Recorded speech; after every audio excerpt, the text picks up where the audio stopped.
Pakar telematika Roy Suryo akhirnya menanggapi soal penetapan tersangka kasus tudingan ijazah palsu Presiden ke-7 RI Joko Widodo, Jokowi. Roy Suryo mengatakan penetapan tersangka terhadap dirinya merupakan preseden buruk.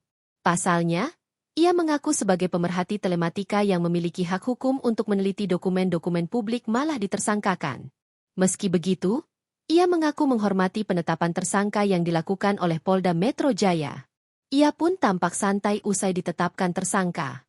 Status TSK, tersangka, itu masih harus kita hormati, dan sikap saya apa? Senyum saja, ucapnya.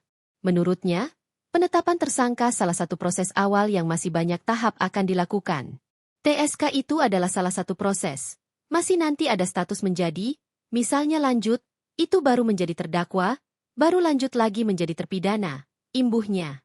Lebih lanjut, ia mengajak para tersangka lain dalam kasus tersebut untuk tetap tegar.